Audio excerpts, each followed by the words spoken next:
Badiri Kumuro. Today I stand on Karamagagal land of the Eora Nation. I would like to acknowledge the traditional custodians of this great land and of the lands on which we are all present and gathered from today. I pay my respect and deep gratitude to all of the elders, those past, present, and those that are emerging. This is Karamagagal land of the Eora Nation. Always was, always will be, never ceded.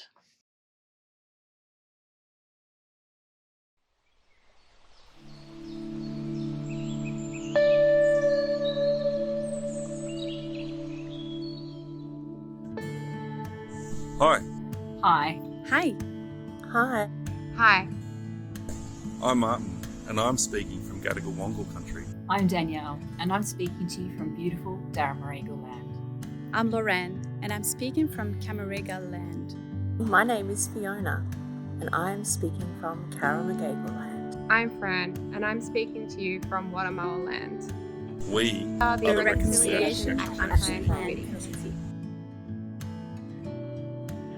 Reconciliation Action Plans, also referred to as RAPs, through Reconciliation Australia, focus on relationships, respect, and opportunities. Reconciliation Australia describes RAPs to be tangible and beneficial for Aboriginal and Torres Strait Islander peoples, increasing economic equity and supporting First Nations self-determination. Through discussion, reflection, and ongoing learning, the committee is dedicated to produce and action your side's RAP.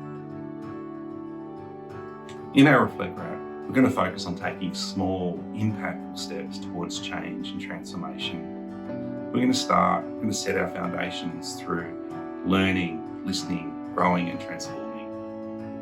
So Fiona, what does reconciliation mean to you?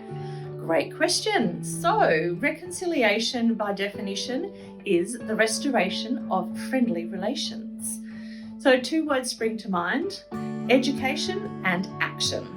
So, with education, my thoughts are around how are we educating ourselves in the school systems, in the workplace, and in the home as well. What are we teaching those that are around us of the traditional custodians of this great land, the oldest living culture in this world? Action. So with all of that education, how are we doing with moving forward and creating a more even playing field for all the people of this great nation? Thanks. Give it a go. I think reconciliation is about learning to listen even if it gets uncomfortable. It is about acknowledging experience and sometimes people have had quite a lot of deep pain in the experience and they really need to share that in order to be able to have other conversations. But I also think it's an opportunity to just rethink, reimagine, work together, come up with new ideas around the way that things could be done. Things could be done in new ways, 2 ways, or even more than 2 ways. So Lauranne, what does reconciliation mean to you? So, as I was not born in this country and I chose to make it my home, I find it so important that I build relationships with and learn from the peoples who have been caring for the land for thousands of years.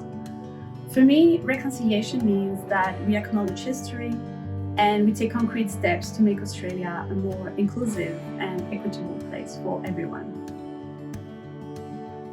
We don't think reconciliation will be achieved through a tick box action plan. It will be achieved through establishing new relationships and building partnerships that support our Aboriginal and Torres Strait Islander clients, business partners and employees to thrive. Some key actions that we are looking at through the Reflect stage are building relationships, increasing our individual and organisational understanding and valuing of Aboriginal and Torres Strait Islander culture, increasing diversity, and better delivering services for Aboriginal and Torres Strait Islander clients. What does reconciliation mean to you?